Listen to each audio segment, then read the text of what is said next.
어떻게 충성된 증인이 될 것인가는 제목을 가지고 함께 은혜의 말씀을 나누기로 합니다.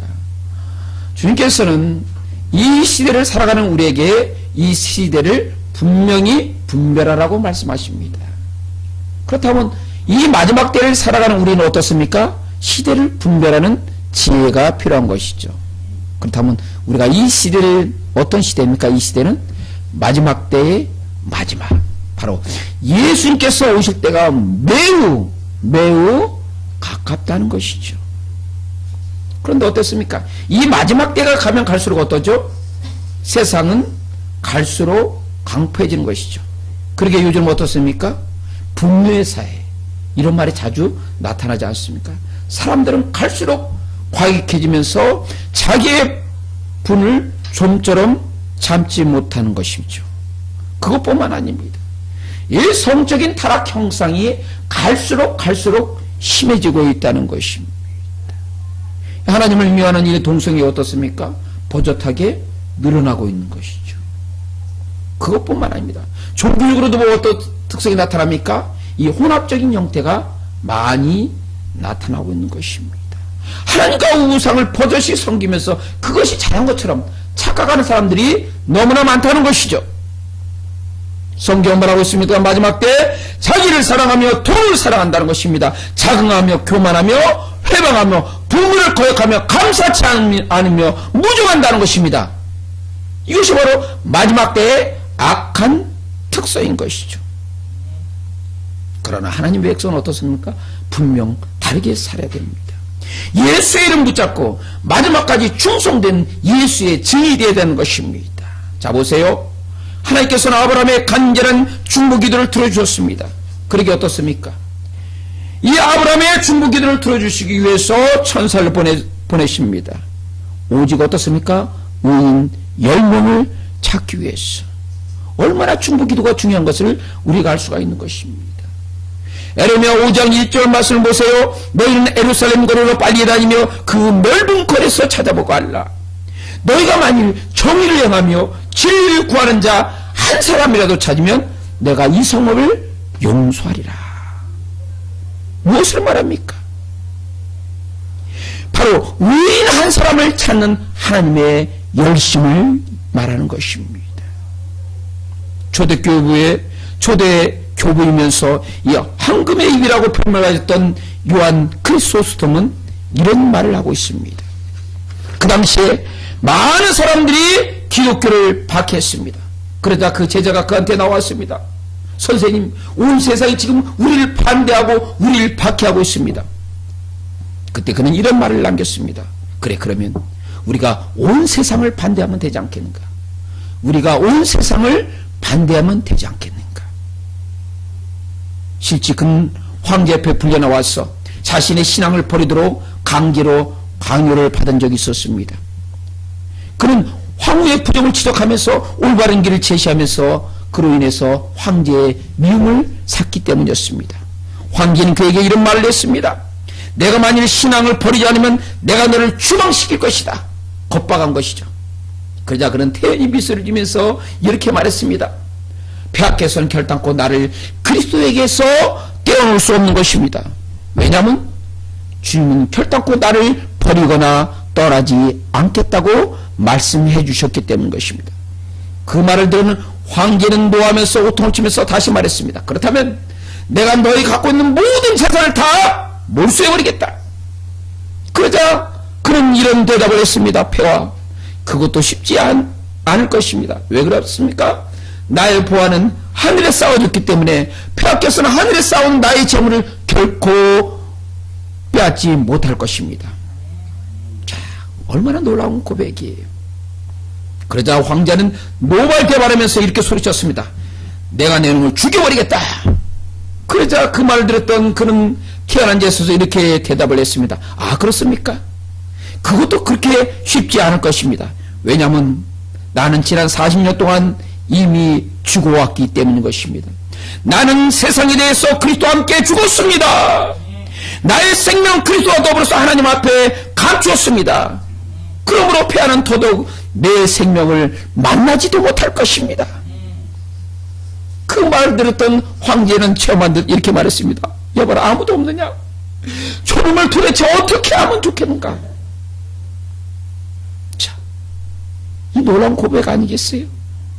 세상을 감당하지 못하는 사람 아니겠어요? 그런데 오늘 말씀도 보니까 이 버가모 교회 교인 한 사람 중 세상이 감당하지 못한 사람이 등장합니다. 그가 누구죠? 안디바였습니다. 안디바. 그는 바로 예수님의 증인 되기 위해서 버가모 교회의 첫 순교자가 된 것이죠. 이 안디바가 거주했던 이 버가모 도시는 어떤 도시입니까? 황제 숭배, 우상 숭배에 대해서 매우 열심인 도시였어요. 그러게 오늘 본 말씀이니까 성경이 뭐라고 말하고 있습니까? 내가 있는 곳을 아느니 내가 있는 곳이 어디다? 사단의 권자가 있는 곳이다. 그러니까 사단이 총사령부가 있는 곳이 바로 이 버가모 지역이라는 것입니다. 이 버가모 지역은 어떻습니까? 로마 황제의 신전을 최초로 세운 도시입니다. 그만큼 황제 숭배에 열심히 있는 도시라는 것이죠. 그것뿐만 아닙니다. 이 버가모 지역에서는 이방 신전이 엄청나게 많이 있었습니다. 예를 들어볼까요? 뱀을 붙잡고 있는 숭배자들에서 구원자라고 불리우는 아스클레피우스 신전이 여기 있었습니다. 그리고 헬라 신들 중에서 가장 두드러진 신 제우스 신전이 바로 이곳에 있었다는 것이죠. 이렇게 많은 이방 신전으로 인해서 버가모 도시는 어떻습니까? 다른 어떤 지역보다도 이교적인 제사의식이 성행했다는 것입니다. 많은 사람들은 이러한 영향을 받았었습니까? 쾌락주의에 빠졌고 우상숭배에 흠뻑 빠졌습니다. 하지만 안디바를 보세요. 가장 이교적이고 가장 세속화된 도시에서 바로 예수님을 증거하기 위해서 자신의 목숨을 기꺼이 내어놓았다는 것이죠. 그러기에 주님께서는 안디바에게 뭐라고 말씀하십니까? 내 충성된 증인이라. 내 충성된 증인이라고. 이렇게 칭찬하고 있지 않습니까? 신앙의 지조를 지킨 자를 주님께서는 인정하시는 것이죠. 그것뿐만 아닙니다. 이 버가모 교회에서는 이 순교자, 안디바 순교자 한 사람을 내세움을 통해서 어떻습니까? 그 교회가 더욱더 빛난 것이죠. 마찬가지예요. 우리 예수 강림교회도 마찬가지입니다. 우리 교회 그 성도 중에서 정말로 하나님의 마음에 합한 자 한 사람만 있더라도 하나님께서는 이 교회를 더욱더 사랑하실 것입니다. 여러분들은 거기에서 증인이 되기를 소망합니다. 주인공이 되기를 소망합니다. 자, 그렇다면 우리가 이 안디바와 같이 어떻게 주님의 충성된 증인이 될 수 있을까요? 그것은 첫 번째로 바로 일사각오의 정신으로 예수님을 증거해야 된다는 것입니다. 예수님의 증인이 되어야 된다는 것입니다. 개신교 선교사로서 대동강에서 순교한 토마스 선교사의 마지막 증언을 들어보세요. 주여, 내 영은 순교의 제물로 받으소서. 아내는 중국을 위해서, 나는 조선을 위해서 바칩니다. 내가 꼰 온 성경 소손인의 손과 가슴에 차마 전하지 못했어도 저 대동강 물속에 있는 하나님의 말씀이 다 풀어져 녹아 있으니 저 강물 마시는 초령 사람 누구든지 예수 믿고 구원받게 하소서. 이런 마지막 기도를 주님 앞에 올렸어요. 결국 토마스 선교사는 이 땅의 복음을 위해서 순교의 제물이 되었던 것입니다. 그가 죽어가면서 뿌렸던 그 성경을 통해서 그 성경을 읽는 많은 사람들이 어떻습니까? 변화받았습니다. 복음의 일꾼이 되었습니다. 기적 아니겠어요?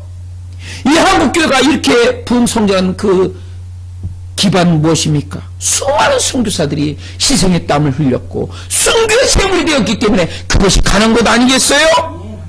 자, 보세요. 주님의 충성된 증인이 했던 사도 바울의 일사각오의 신앙의 모습을 보세요. 그는 예수의 증인이 되었습니다. 유대인들이 40에 하는 가마는 배를 무려 몇 번 받았다? 5번 받았다. 이 말을 받고 표현한다면 어떻습니까? 바로 죽음 직전에 갈 수 있는 배를 무려 5번이나 경험했다는 것입니다. 유대인들은 죄인들에게 매를 40번 때리지 않았습니다. 왜 그렇습니까? 40번 때리다 보니까 수많은 사람들이 죽었어요. 그래서 한 대 가마는 매를 때렸다는 것입니다. 그것뿐만 아닙니다. 사도 바울은 어떻습니까? 3번 태장을 받았습니다. 그는 태장 맞을 때마다 거의 죽음 직전을 넘나들었다는 것입니다. 한 번은 돌에 맞아서 거의 죽음 직전에 이르는 것입니다. 3번 파산을 당해서 일주일 동안 죽음 경계를 넘나들었다는 것입니다. 그가 선교여행 중에 어떤 위험을 겪었습니까? 강의 위험, 강도의 위험, 동족의 위험, 이방인의 위험을 당했습니다. 무엇 때문입니까? 오직 복음을 위해서. 수고하고 애쓰며 굶주리고 목마른 세상이 그의 일상적인 삶이 되었다는 것입니다. 그럼에도 그는 복음 전도하는 것에 대해서 중단하지 않았습니다. 왜? 예수의 증인 되기 위해서. 왜? 일사가구의 정신을 가지고 복음을 전했기 때문에 그것이 가능한 것이죠. 자, 보세요. 안디바 역시 어떻습니까? 죽음의 위협에서도 예수님을 부인하지 않고 어떻습니까? 예수님을 증거했다는 것입니다. 13절 말씀 다 같이 읽겠습니다. 내가 어디서 사는지를 내가 아노니 거기서 사단의 권세가 있는 데라. 내가 내 이름을 굳게 잡아서 내 충성된 증인 안디바가 너희 가운데 곧 사탄이 사는 곳에서 죽음을 당할 때도 나를 믿는 믿음을 저버리지 아니하였도다. 아멘. 이 안디바의 이름은 모든 것에 대해서 대적한다, 이런 의미를 갖고 있어요. 그러게 어떻습니까? 초대교회였던 터툴리아는 이 안디바가 버가모 교회의 명성 높은 감독자였다라고 말하고 있습니다. 사단은 어떻습니까? 이 교회의 영적 지도를 쓰러뜨려서 교회에 치명적인 해를 끼치려고 한 것입니다. 그러나 어떻습니까? 안디바는 죽었으면서도 어떻습니까? 순교를 당한 것이죠. 그러게 주님 어떻습니까? 내 충성된 증인이라. 그런데 이것을 원문에서 보니까 어떻습니까? 나의 충성된 나의 증인이다. 나의 충성된 나의 증인이라고 말하고 있습니다. 무엇이 2번 반복된 것이죠? 나의가 2번 반복된다는 것입니다.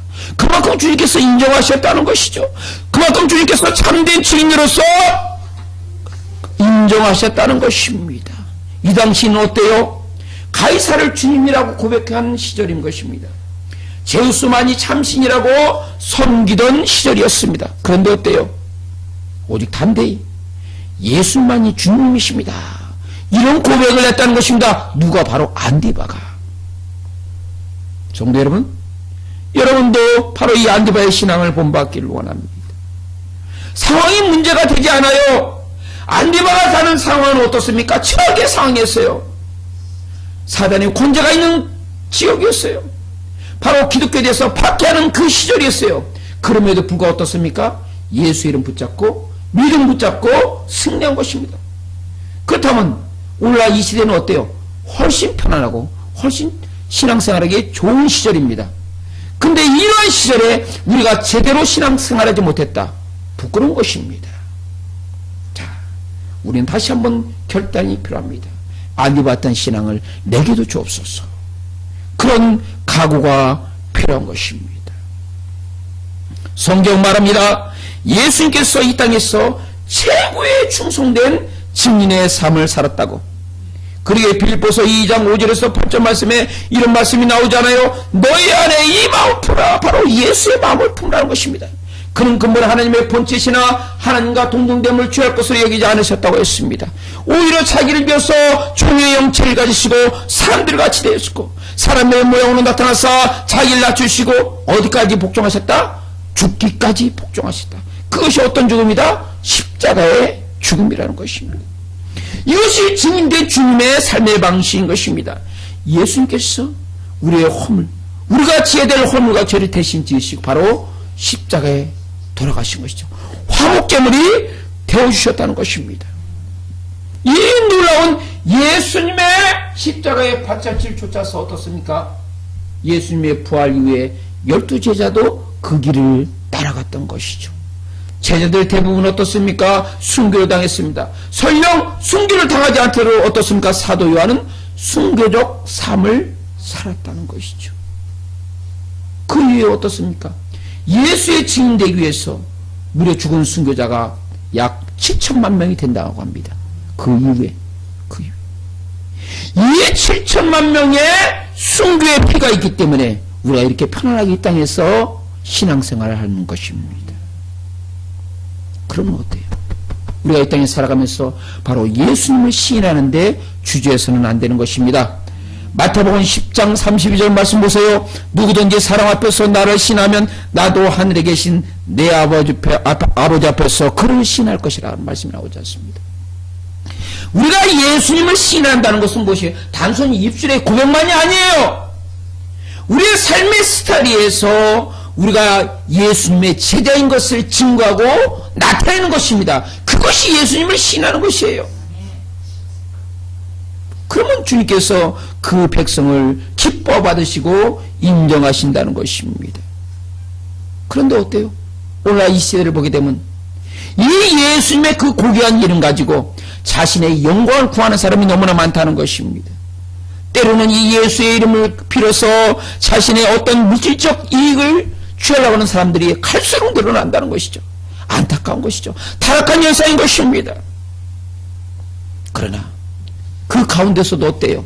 이 안디바와 같이 예수 이름 때문에 희생의 길, 순교의 길을 가는 사람들이 많다는 것입니다. 현재 우리가 받는 고통은 어떻습니까? 앞으로 우리가 누리는 영원한 영광과 좋게 비교할 수가 없습니다. 그러므로 이 땅에 살아가는 하나님의 백성은 어때요? 그 영원한 영광을 바라며 소망하면서 순교의 길, 희생의 삶을 살아야 될 줄 믿습니다. 그러기에 윌리엄 번제는 이렇게 말하고 있습니다. 오, 내게 순교자의 죽음은 아니라 할지라도, 순교자의 죽음은 아니라 할지라도 순교자의 가슴과 순교자의 멸관을 주옵소서. 순교자의 가슴과 순교자의 멸관. 우리는 어때요? 이 땅에 살아가면서 바로 순교자의 그 마음을 품어야 되지 않겠어요? 그 멸관을 삼아야 되지 않겠어요? 그런 인생, 일사각오의 신앙을 갖고 살아가는 인생에게 주님께서는 끝까지 우리 인생을 붙들어 주시고 책임져 주시는 것입니다. 둘째로, 우리가 참된 증인이 되기 위해서는 어떻습니까? 세상의 쾌락과 거짓된 우상에 빠지지 않고 바로 거룩한 삶을 살아야 된다는 것입니다. 14절, 15절 말씀 다 같이 읽겠습니다. 시작. 그러나 내게 두어 가지 책망할 것이 있나니 거기 내게 발람의 교훈을 지키는 자들이 또다. 발람이 발락을 가르쳐 이스라엘 자손 앞에 걸림돌을 놓아 우상의 재물을 먹게 하였고 또 행음하게 하였느니라. 이와 같이 내게도 니골라 당의 교훈을 지키는 자들이 있도다. 아멘. 보가모 교회는 어떻습니까? 어떤 교회죠? 순교자를 낸 명성 있는 교회였습니다. 그들은 죽음의 위기상황 겁박 가운데서도 어떻습니까? 예수를 믿는 신앙 믿음을 결코 포기하지 않았습니다. 그로 인해서 어떻습니까? 주님으로 또 잘했다 칭찬받는 교회가 되었습니다. 그런데 어때요? 이 보가모 교회를 자세히 살펴보니까 칭찬만 받은 것이 아니라 무엇을 받았어요? 책망도 받았어요. 책망도 받았어요. 무엇 때문이죠? 그것은 이 보가모 교회는 외부적인 박해, 거기에 대해서는 아주 강하게 나갔습니다. 죽음의 위협 속에서도 신앙 지키기 위해서 믿음을 지켰다는 것입니다. 그런데 문제는 무엇이에요? 외부적 유혹에는 강했는데 정작 내부적 유혹에서는 약했다는 것이에요. 그것이 문제라는 것입니다. 그것이 문제라는 것입니다. 바로 이 보가모 교회는 어때요? 예수님께서 미워하시는 것, 발람의 교훈을 따르는 것, 니골라 등의 교훈을 따르는 자들을 보가모 교회는 바로 용인했다는 것입니다. 자, 그렇다면 왜 주님께서 이 발람의 교훈을 따르는 것을 미워하는 것을 우리는 말씀을 통해서 추적할 필요가 있습니다. 그것은 무엇입니까? 이 발람의 교훈이라는 것은 발람이 이스라엘 백성들을 가르치면서 뭐라고 했습니까? 충동해서 우상의 재물을 먹게 한 것입니다. 모압 여인과 행음하게 한 것입니다. 발람은 하나님의 선지자였습니다. 그러나 그는 어땠습니까? 뇌물을 받고 자신의 소명을 버린 자였습니다.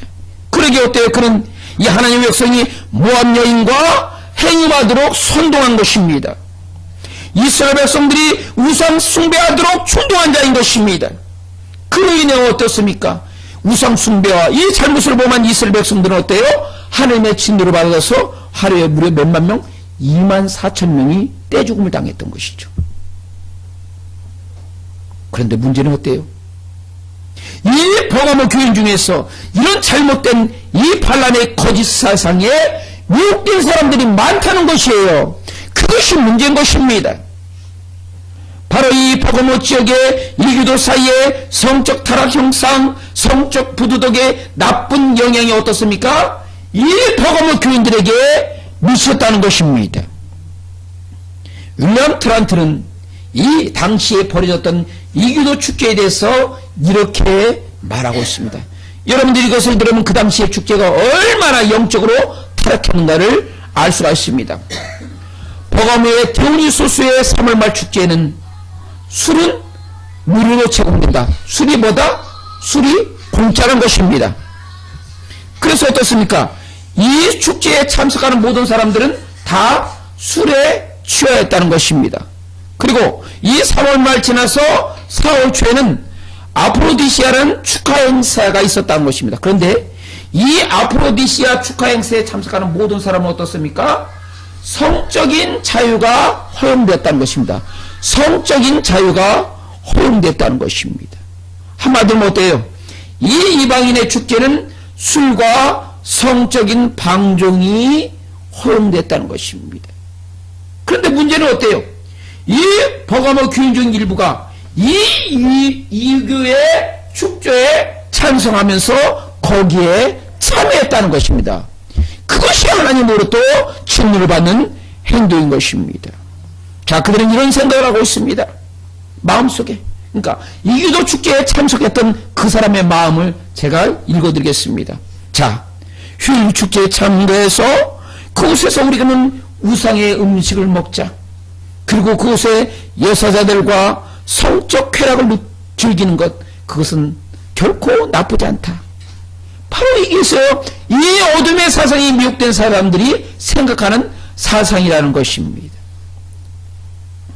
자, 결국 어때요? 그들의 악한 행동은 예수님으로부터 책망을 받는 것입니다. 그런데 이런 양상이 오늘날도 어때요? 똑같이 반복되거든 것입니다. 역사는 반복되는 것입니다. 소위 교회를 다니는 사람 중에서 전 보는 사람이 많다고 합니다. 정치에 특히. 왜 그래요?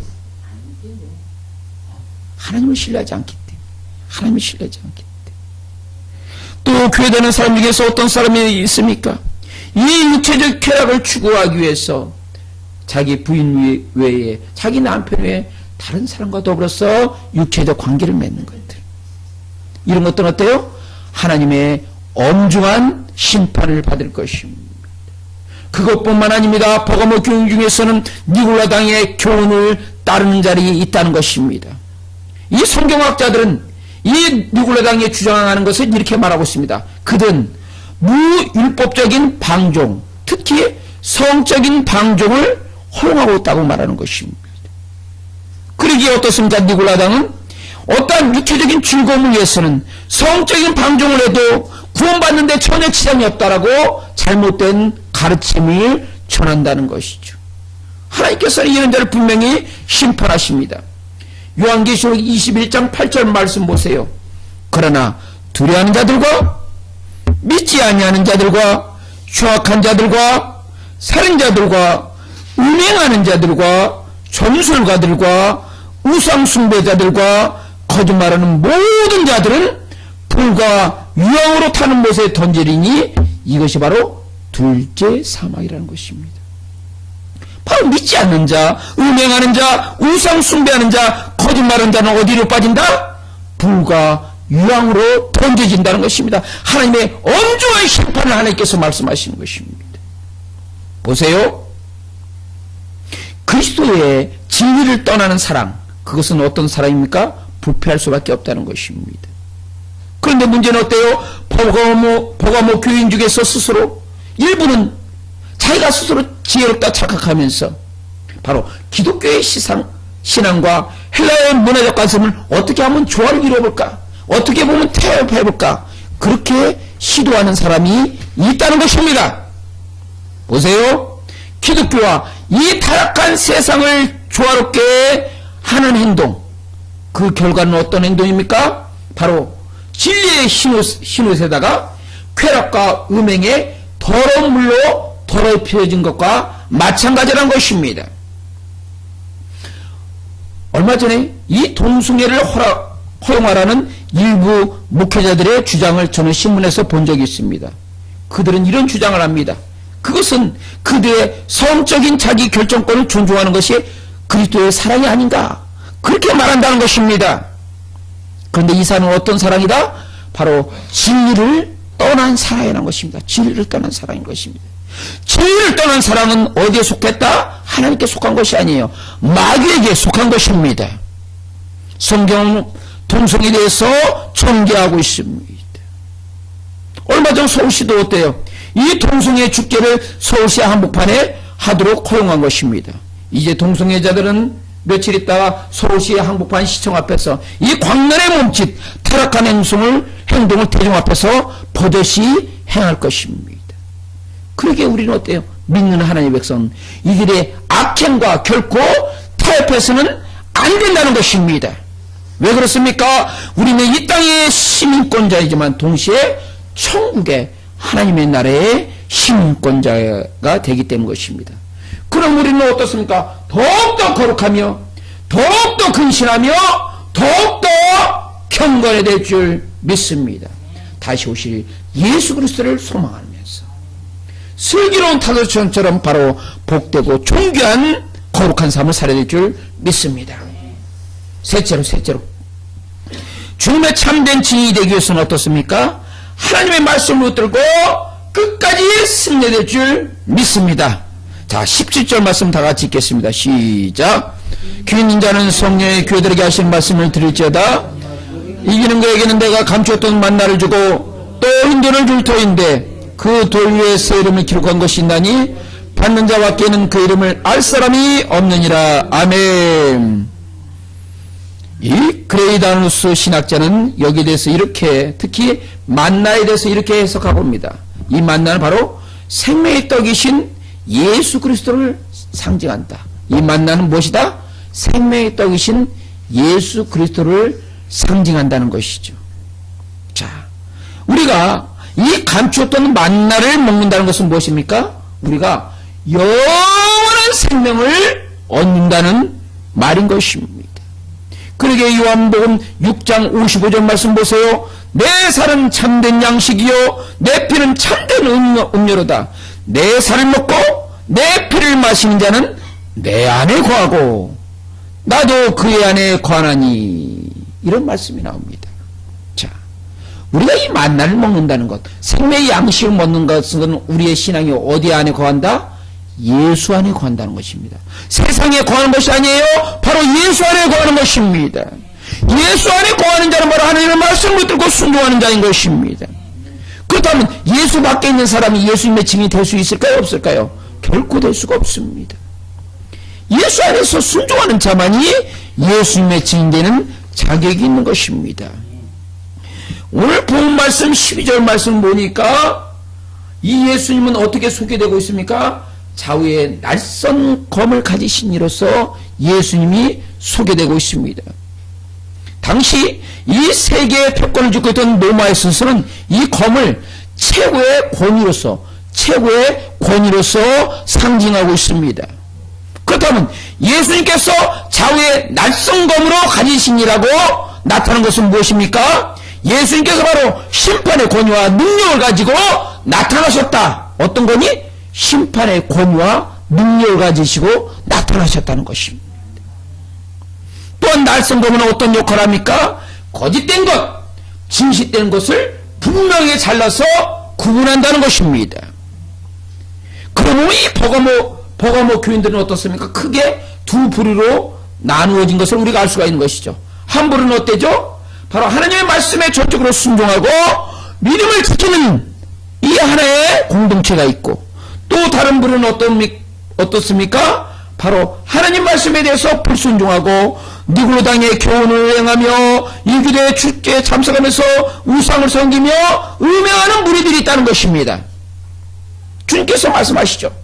내가 좌우에 낯선 검을 가지고 그들을 분명히 구분하며 잘못을 행하는 자에게는 어떻게 하겠다? 심판하시겠다. 주님께서 말씀하시는 것이죠. 이와 반면에 하나님 말씀에 순종하는 자, 예수 안에 거하면서 믿음 안에 있는 자에게는 어떤 것입니까? 바로 상급을 주시겠다고 약속하신 것입니다. 예수께서 주시는 상급의 약속은 무엇입니까? 감추었던 만나를 주시겠다는 것입니다. 그러면 어때요? 믿음으로 승리한 자는 이 생명 양식, 생명의 떡을 먹으며 바로 영생복락을 마음껏 누리는 것입니다. 또한 주님께서 약속하신 것은 무엇입니까? 바로 신도를 주겠다. 신도.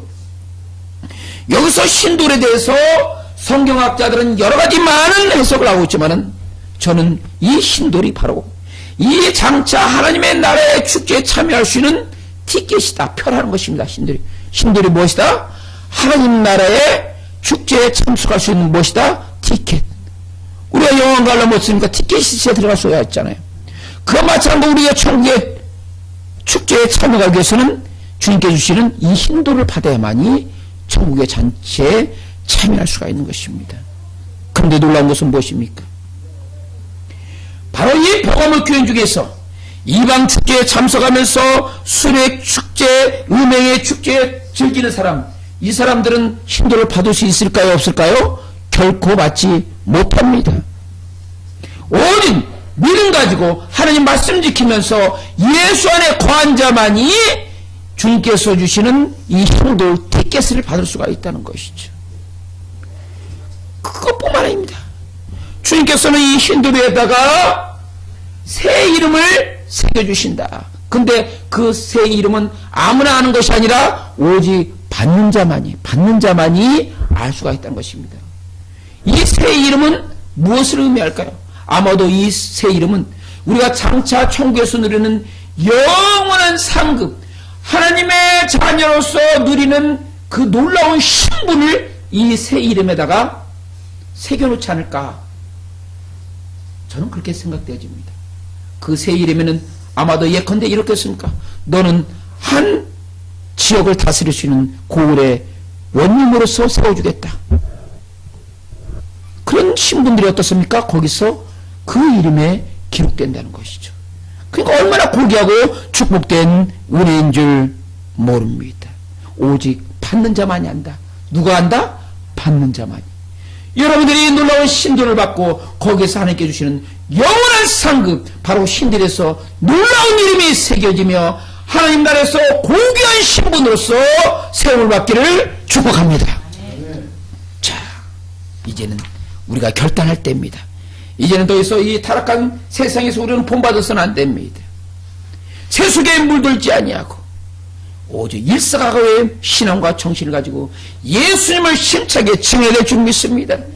세상의 타락한 영성에서 물들지 아니하고 우리가 거룩의 삶을 살며 하나님 말씀을 지켜 순종하며 생명의 양식을 먹으며 예수님과 동행하며 예수님과 연합하며 이 축복의 상급을 쌓는 존귀한 인생이 될 줄 믿습니다. 이 마지막 때 주님께서 우리를 부르실 때 모두 다가 하나님 나라의 그 놀라운 축제에 참여하면서 영광과 존귀를 누리기를 소망합니다.